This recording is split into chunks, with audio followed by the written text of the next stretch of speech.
नमस्कार सर, बहुत-बहुत स्वागत है शो में। नमस्कार मनविंदर जी, याद करने के लिए बहुत धन्यवाद। आपके दर्शकों को भी मेरा नमस्कार। सर, पहलगाम जेनोसाइड के बाद लगातार भारत पाकिस्तान को घेर रहा है।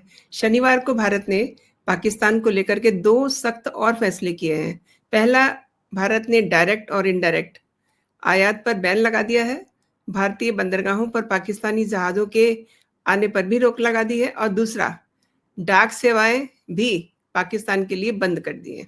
कैसे देखते हैं सर? देखिए, जब से ये घटना हुई है, जब से ये जेनोसाइड की घटना हुई है, तब से ही भारत में बहुत आक्रोश है। इसकी गंभीरता कितनी है, आप इसी से अंदाजा लगाइए कि राष्ट्रपति पुतिन का मोदी जी के पास फोन आया, डोनाल्ड ट्रंप का फोन आया, खाड़ी के कई राष्ट्र प्रमुखों के मैसेज, उनके विदेश मंत्रियों से हमारे विदेश मंत्री की बातचीत हो चुकी है। पूरी दुनिया में ही आक्रोश है और भारत स्पष्ट कर चुका है। प्रधानमंत्री नरेंद्र मोदी 2-3 बार इस बात को दोहरा चुके हैं कि ये हमारी सोइल पर, हमारी आत्मा पर अटैक है। और जो भारत की सभ्यता है, जो संस्कृति है, जो एक गौरवशाली हमारी थाती रही है, जिससे अब दुनिया भी प्रेरित हो रही है, इस तरफ मुड़ रही है, उस संस्कृति पर एक तरीके से अटैक किया गया है। जो ये घटना हुई है पहलगाम की, ये क्यों हुई है, हमें और दर्शकों को ये भी समझ लेना चाहिए। जिस कश्मीर को ये सुलगाते रहे, जिसमें आतंकवादी वारदातें कराते रहे, जिसमें इन्होंने फंडिंग करके और भारत विरोधी एक पूरा माइंडसेट, एक नैरेटिव वहां पर पाला पोसा इतने सालों तक, वो सब ध्वस्त होता हुआ दिखाई दिया था। 5 अगस्त 2019 के बाद जो वहां पर काम हुए हैं मोदी सरकार के द्वारा, उससे राष्ट्रपति शासन लगाना पड़ा और वहां पर लेफ्टिनेंट गवर्नर के जरिए उन सारी योजनाओं को जमीन पर उतारा गया। वहां शांति स्थापित की गई, अलगाववादियों को अलग थलग कर दिया गया, पाकिस्तान परस्तों को हतोत्साहित किया गया। जिन बच्चों के हाथों में पत्थर थमाए जाते थे 500-500 रुपए देकर के, उन बच्चों के लिए जगह जगह स्टेडियम बनाए गए ताकि वो वहां जाकर के अपना खेल में ध्यान लगाएं, अपनी सेहत की तरफ ध्यान दें।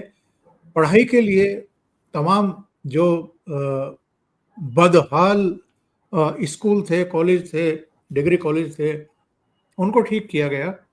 वहाँ आईआईएम दिए गए, आईआईटी दी गई, वहाँ पर एम्स दिए गए, वहाँ मेडिकल कॉलेज दिए गए, वहाँ का इंफ्रास्ट्रक्चर मजबूत किया गया, चाहे सड़कें हों, चाहे रेलवे लाइन हो।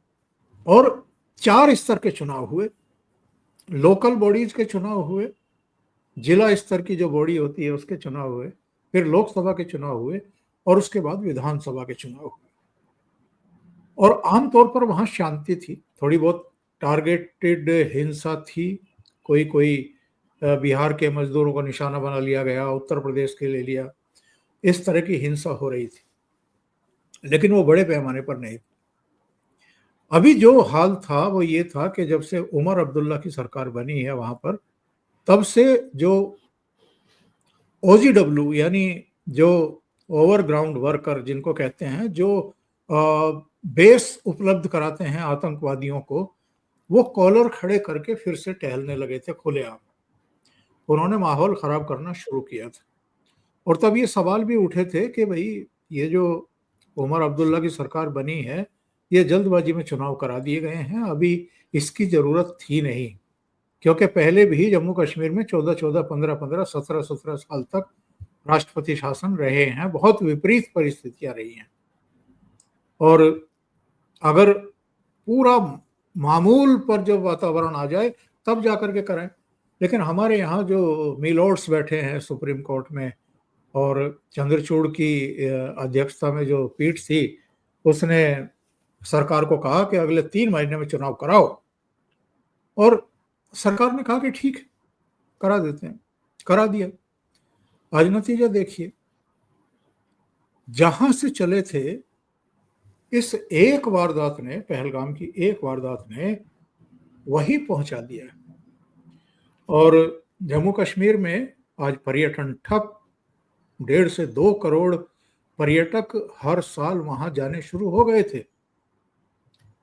लोगों की रोजी रोटी, लोगों के चूल्हे जलने लगे थे, उनको रोजगार प्राप्त होने लगे थे।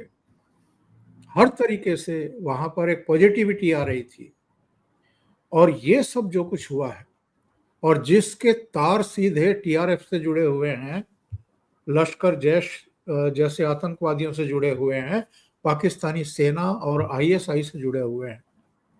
तो उसके बाद जितने प्रयास किए गए थे, जिस तरीके से भारत के अन्य राज्य हैं उसी तरीके से जम्मू कश्मीर को, वहाँ की जनता को भी ट्रीट किया जा रहा था। उनको वो सारे हक दिए जा रहे थे, सारी योजनाओं का लाभ मिलने लगा था। तो उसमें पलीता लगाने के लिए ये सब किया गया। तो अब ये दायित्व तो भारत का बनता है, भारत सरकार का बनता है कि जिन्होंने भी पलीता लगाया है उनको जरा ठीक तरीके से सबक सिखा दिया जाए। और ये बार बार मरने से पहले अच्छा है कि एक बार आर पार की हो जाए। तो जो लोग बहुत जल्दबाजी में हैं कि साहब इतनी देर क्यों, ऐसा क्यों, वैसा क्यों, या तो उनके परिवार के लोग सेनाओं में नहीं हैं, अर्धसैनिक बलों में नहीं हैं। क्योंकि हमने पाकिस्तान और चीन के साथ कुल मिलाकर के 4-5 युद्ध झेले, बहुत बड़े पैमाने पर। किसी ने अपने भाई खोए हैं, किसी ने अपने बेटे खोए हैं, किसी ने अपना पति खोया है। और इतनी बड़ी तादाद में जब हमारे वीर सेनानियों की लाशें गांव में पहुंचती हैं, उनके घरों में पहुंचती हैं, तो क्या मंजर बनता है, इसका अंदाजा उन लोगों को नहीं हो सकता जिनके परिवार के लोग सेनाओं में शहादत नहीं दे चुके हैं। तो कोई भी कार्रवाई करने से पहले जो दूसरे स्टेप होते हैं, जो आर्थिक पाबंदियां होती हैं, जो कूटनीतिक पाबंदियां होती हैं, जो एक मैसेज देने की बात भी होती है और उसको घुटनों पर लाने की तरफ बढ़ाए गए ठोस कदम भी होते हैं, भारत सरकार ने वो काम किया है। इसलिए जो लोग आपाधापी कर रहे हैं कि अब तक हमला क्यों नहीं हो रहा है, 22 नवंबर को, 22 अप्रैल को ये घटना हो गई थी, अब तो 3 मई हो गई है, 10-11 दिन हो गए हैं, अभी हमला क्यों नहीं हो रहा? क्योंकि इस समय देश का नेतृत्व नरेंद्र मोदी जैसा सुलझा हुआ नेता कर रहा है। उनको पता है कि जिस भी लेवल का अटैक होगा उसके आफ्टर इफेक्ट क्या होंगे, फिर उधर से किस तरह का जवाब दिया जाएगा, फिर हमारी सेनाएं उस जवाब का प्रत्युत्तर देने के लिए कितनी तैयार है, और किन किन मोर्चों पर कहां कहां हमें अपनी सेनाओं को तैनात करना है, अपने उपकरणों को तैनात करना है, और तीनों सेनाओं को क्या क्या रणनीति अपनानी है और कैसे करनी है। इसलिए जिस दिन से ये हुआ है उस दिन के बाद से लगातार प्राइम मिनिस्टर मीटिंग्स कर रहे हैं, वो फुल प्रूफ एक रणनीति तैयार कर रहे हैं। और मोटे तौर पर तो उन्होंने बता दिया है, अगर लोगों की समझ में नहीं आ रहा है तो इसमें कोई क्या कर सकता है। उन्होंने सही कह रहे हैं। पहला ही जो बिहार में मधुबनी में भाषण दिया था उसमें साफ साफ कह दिया था, और वो उससे इधर या उधर जा नहीं रहे हैं। उन्होंने कहा था जिन्होंने अटैक किया है इनको नहीं बख्शेंगे, जो इसके पीछे हैं, जो इनके आका बैठे हुए हैं उनको नहीं बख्शेंगे, और जो उनसे करवा रहे हैं उनको भी नहीं बख्शेंगे। यानी सही कहा आपने, ऐसी बिल्कुल। कार्रवाई करेंगे जी, जिसके बारे में उन्होंने कल्पना भी नहीं की होगी। और जब आप ऐसी कार्रवाई की बात करते हैं तो इसके लिए बहुत तैयारियां करनी पड़ती हैं। सही कह रहे हैं सर। और मोदी जी ने पाकिस्तान को इस तरीके से घेरा है कि अब जो जानकारी आ रही है, पाकिस्तान का आवाम अपने हुक्मरानों के खिलाफ सड़कों पे उतर रहा है। इसे आप कैसे देखते हैं? क्योंकि सर पाकिस्तानी सरकार और सेना को उनके देश में ही अपने ही लोगों का समर्थन नहीं मिल रहा है। देखिए, 2-3 चीजें हैं। जी, नंबर एक, पाकिस्तान एक नेशन के रूप में कभी भी इवॉल्व हुआ नहीं, कभी भी उसकी पहचान बनी नहीं। और इसकी वजह, जिन वजहों के चलते जो पूर्वी पाकिस्तान था वो बांग्लादेश बना बाद में, वहाँ भाषा के विवाद हैं, वहाँ शिया सुन्नी का विवाद है, वहाँ सुन्नी अहमदिया का विवाद है, वहाँ पंजाबी जो सुरक्षा बल हैं, सेना में लोग हैं, उनका पश्तूनों के साथ, उनका बलूचों के साथ, उनका सिंध वालों के साथ विवाद है। वहाँ पर पंजाब के अलावा पूरे पाकिस्तान में कहीं भी चले जाइए, इवन गिलगिट बाल्टिस्तान पीओके जिसका मैंने जिक्र किया, जो आपका खैबर पख्तूनख्वा है, जो बलूचिस्तान है, यहाँ तक कि सिंध के लोग पिछले कई महीनों से सड़कों पर क्यों हैं? क्योंकि एक जमीन का बहुत बड़ा भूभाग है जो इस समय सेना के पास है, सेना के जर्नल्स के पास है, और वो उसको हरा भरा करने के लिए जो सिंधु नदी नीचे सिंध तक जाती है और जो वहां के लोगों की प्यास बुझाती है, उस नदी में से ये उस बंजर रेगिस्तानी भूमि में को हरा भरा करने के लिए 5 नहरों का निर्माण करने पर अड़े हुए हैं सेना के जर्नल। वहां सिंध वाले कह रहे हैं कि हमें तो ये बिल्कुल टेल पे हैं, हम तो सिंधु नदी जो तिब्बत से बह करके कश्मीर होते हुए और पूरा पाकिस्तान क्रॉस करते हुए नीचे सिंध में जाती है, वहां तक पहुंचते पहुंचते तो नदी वैसे ही दम तोड़ रही है। तो हमको उतना पानी वैसे ही नहीं मिल रहा है, ना हमारी फसलों के लिए, ना हमारे पीने खाने के लिए। अगर 5 नहरें और सेना वहां से निकाल लेगी पाकिस्तान के भीतर से, तो फिर हम तो मर जाएंगे। तो इसलिए वहां बहुत बड़ा आंदोलन चल रहा है। बलूचिस्तान में जो हो रहा है वो पूरी दुनिया देख रही है।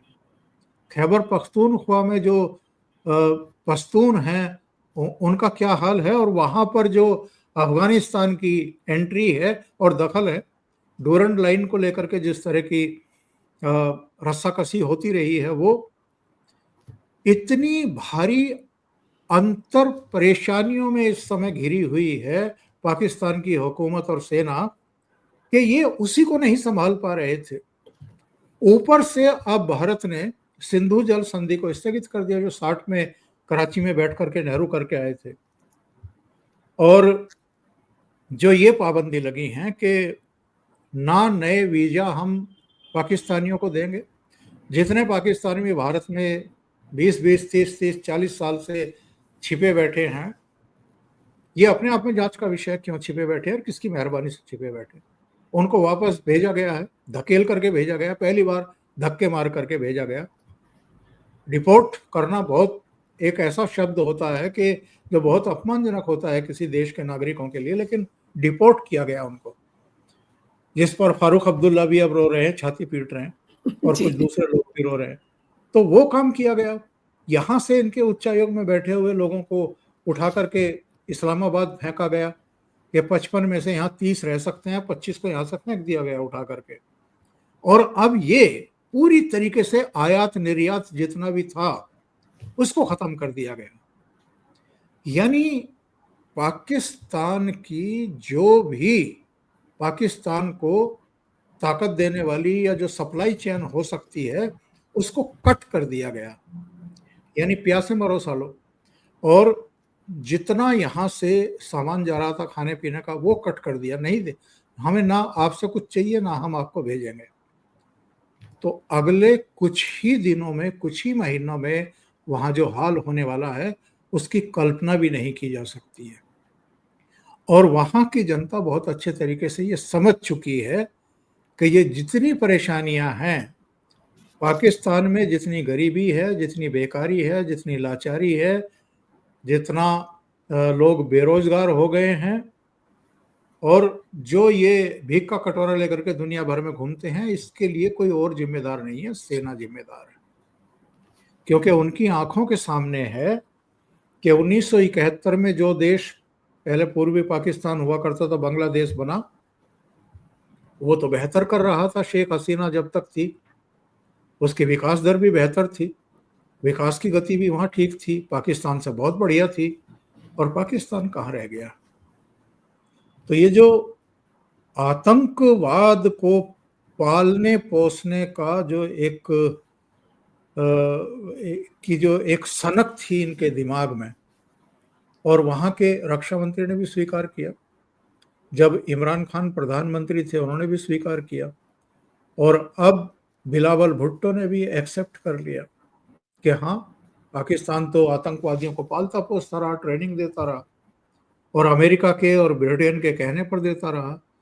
अच्छा, ये अमेरिका के और ब्रिटेन के कहने पर इन्होंने आतंकवादी पाले पोसे क्यों, भर्ती क्यों किए, उनको ट्रेंड क्यों किया? क्योंकि जब सोवियत संघ इकट्ठा था और उसका विघटन नहीं हुआ था, तो सोवियत संघ ने अफगानिस्तान पर अटैक किए थे, और अमेरिका नहीं चाहता था कि वो अपनी फौजें भेजे, या ब्रिटेन नहीं चाहता था कि वो अपनी फौजें भेजें। तो पाकिस्तान से कहा गया कि भाई आप लड़ाके तैयार करो, जिहादी तैयार करो, और अरबों डॉलर जो है इन्होंने ब्रिटेन से और अमेरिका से पकड़ लिए और जिहादी तैयार कर दिए। और जब सोवियत संघ वापस चला गया अफगानिस्तान से, तो इन्होंने उन्हीं तथाकथित लड़ाकों और जिहादियों को कश्मीर में उतार दिया। तो ये जो काला अध्याय है, बेशर्मी के साथ जो ये स्वीकार कर रहे हैं, तो अब भारत ने तय कर लिया है कि किसी और के बस का नहीं है, हमें एक्सपीरियंस है इनसे निपटने का और इनको ठीक करने का। और यही बात मोदी जी ने कह भी दी है डोनाल्ड ट्रंप से कि आपका समर्थन है, बहुत धन्यवाद आपका, लेकिन हम निपटेंगे, हमें निपटना आता है। तो जितनी ये इस समय तैयारियां हम होते हुए देख रहे हैं रोजाना, आज नेवी चीफ प्रधानमंत्री पर पहुंचे, उनसे भी 1-1.5 घंटा उनकी मुलाकात हुई है। आज जम्मू कश्मीर के मुख्यमंत्री उमर अब्दुल्ला भी दिल्ली में प्रधानमंत्री से मिले हैं, करीब आधा घंटा उनकी भेंट हुई है, और उनके पेट में क्या दर्द है वो मैं जानता हूं, लेकिन उमर अब्दुल्ला को भी समझा दिया गया, बता दिया गया कि भैया अगर उछल कूद करने की कहीं दिमाग में है तो वो हसरत दबा करके बैठे रहिए चुपचाप, अगर मुख्यमंत्री की कुर्सी पर बने रहना है तो। नहीं तो ये ऐसा आपद समय है देश के सामने, हम देखेंगे नहीं कि तुम चुन करके आए हो, हम वही करेंगे जो देश हित में होगा। इसलिए उमर अब्दुल्ला वगैरह और इनके पिताजी, जिनका बड़ा लाड उमर रहा है, उनसे उनके प्रति जो 30-30, 40-40 साल से पाकिस्तानी नागरिक रहते हुए भी जम्मू कश्मीर में जमे बैठे थे कि जी अमानवीयता है, ये अनह्यूमन जो है ये स्टेप है जो उनको भेजा जा रहा है। तो ये सारे जितने भी हैं, ये इनकी शिनाख्त अब देश की जनता कर चुकी है कि इन लोगों ने कितना बड़ा खिलवाड़ लोगों की सिक्योरिटी के साथ किया हुआ है। सर, लेकिन उमर अब्दुल्ला जो पीएम से मिले हैं, आधा घंटा उनकी बातचीत हुई है, इससे आपको लगता है कि जम्मू कश्मीर में राष्ट्रपति शासन लगाने की कोई तैयारी की जा रही है? क्योंकि आप देख रहे हैं कि बड़बोलापन तो बहुत सुनाई दे रहा है वहां से। उमर अब्दुल्ला का कोई ऐसा गैर जिम्मेदाराना बयान नहीं आया है, थोड़ा सा घुमा करके उन्होंने विधानसभा में कुछ बातें जरूर कहने की कोशिश की थी, मैसेज देने की कोशिश की थी, जरा चालाक बन रहे थे जब बोल रहे थे, कह रहे थे कि मेरी जिम्मेदारी थी सुरक्षा की, मुझे इन्हें अपने घरों को वापस सुरक्षित भेजना था, और हम इस मौके पर जो है पूर्ण राज्य के दर्जे की बात नहीं करेंगे, ये। तो वो बहुत ज़्यादा समझदार जब कोई पॉलिटिशियन बनने की कोशिश करता है तो बहुत जल्दी पकड़ में भी आ जाता है। वो ये कहने की कोशिश कर रहे थे कि अगर पुलिस मेरे पास होती, सुरक्षा बल मेरे पास होते, तो शायद ये 26 हिंदुओं की लाशें वहां ना बिछती। अरे किसको बेवकूफ बना रहे हो भाई? इतना भी स्मृति दोष के शिकार नहीं है लोग, सबको पता है। तुम्हारे बाप के समय क्या हुआ था 1990 में, कितने लाख कश्मीरी रातों रात अपना घर छोड़ने के लिए मजबूर किए गए थे, और तुम्हारे बाप साहब जो हैं लंदन में ऐश कूट रहे थे अपने ससुराल में पड़े हुए, मुख्यमंत्री रहते हुए बेशर्मी के साथ वहां पड़े हुए थे। और जब वो जेनोसाइड हुआ था तो उससे एक दिन पहले इन्होंने चीफ मिनिस्टरशिप से इस्तीफा दिया था, एक दिन पहले। तो क्या फारूक अब्दुल्ला को पता था कि कल क्या होने वाला है? तो ये सवाल तो पूछे जाएंगे इन लोगों से। इसलिए मैंने कहा है कि जिस दिन राष्ट्रपति शासन की नौबत आएगी उस दिन राष्ट्रपति शासन हो जाएगा, पर अभी तो नहीं लग रहा है कि ऐसा कुछ जम्मू कश्मीर में होगा। और आपने हालांकि थोड़ा सा टच किया है, लेकिन हम अपने कमेंट्स में ही देखते हैं लोग टिप्पणी कर रहे हैं मोदी के बस का कुछ नहीं है। मतलब ये इस समय इस तरीके की बातें करना, अदरवाइज भी मतलब ये बातें बहुत सुनी जा रही हैं। जैसे कि आपने एक कहा तो कि ये सही। फेक एक तो ये जी। फेक अकाउंट है, हुँ। दूसरे ये अतिवादी लोग हैं, तीसरे ये अपने आप को ये शो करते हैं कि हम योगी जी को पसंद करते हैं। जी। योगी जी का अपना स्थान है उत्तर प्रदेश की राजनीति में और भारत की भी राजनीति में। मोदी जी जैसे प्रधानमंत्री मिलने इस देश को मुश्किल है। जब इतिहास लिखा जाएगा अब से 50 साल बाद, तो दो चीजें लिखी जाएंगी। 2014 से पहले का राजनीतिक इतिहास, यानी 1947 से 2014 तक का, और फिर जब प्रधानमंत्री पद पर मोदी नहीं रहेंगे उसके बाद का इतिहास। जो मोदी का एरा रहने वाला है, ये 15 साल रहेगा, 20 साल रहेगा, इससे ज्यादा रहेगा, ये स्वर्ण अक्षरों में लिखा जाएगा। जब गांधी जिंदा थे, टाइम्स ऑफ इंडिया में उनके खिलाफ लगातार एक मुहिम चलाई जाती थी, और जब गांधी नहीं रहे उसके बाद फिर जब उनके कृत्यों का और दूसरी चीजों का आकलन हुआ तो उसके बाद उनको महान बताया जाने लगा। तो गांधी महान थे कि नहीं थे ये अपने आप में एक बहस का विषय है। और गांधी जी के जो भी कर्म थे और जो भी पाकिस्तान बनवाना और नेहरू को प्रधानमंत्री बनवा देना तो सरदार पटेल की जगह, उस पर बहुत बहस इस देश में होती भी रही है, होनी भी चाहिए कि क्या सत्यानाश कराया था उन्होंने। पर जहां तक मोदी का सवाल है, देश चलाना और दुनिया को कन्विंस करके कोई कार्रवाई करना, ये गुड्डे गुड़ियों का खेल नहीं होता है। पूरी दुनिया के साथ आज भारत के रिश्ते कैसे हैं, एक दो लोगों को छोड़ दो, एक दो देशों को छोड़ दो, वो कभी आपके ना रहे, ना हो सकते हैं, ना अब। बाकी पूरी दुनिया आज भारत के साथ खड़ी हुई है। और जब आप कोई बड़ी कार्रवाई करते हैं, और वो भी ये देखते हुए, हालांकि मैं इसको इररिलेवेंट मानता हूं कि यूएनएससी में जो 15 सदस्य हैं, जिनमें 5 अस्थायी सदस्य होते हैं और 10 2 साल के लिए होते हैं, उन 10 में से एक इस समय पाकिस्तान भी है। इसको भी मद्देनजर रखते हुए जब आप कोई कार्रवाई करेंगे, मामला यूएन में जाएगा, यूएनएससी में जाएगा, तो वहां भी पाकिस्तान की घेराबंदी करना। पाकिस्तान के अलावा जो 9 दूसरे अस्थायी टेम्परेरी देश हैं 2 साल के लिए, उन सभी 9 देशों के विदेश मंत्रियों से हमारे विदेश मंत्री की बातचीत हो चुकी है। उनको डोजियर भेजा जा चुका है, उनको सारी जानकारी दे दी गई है।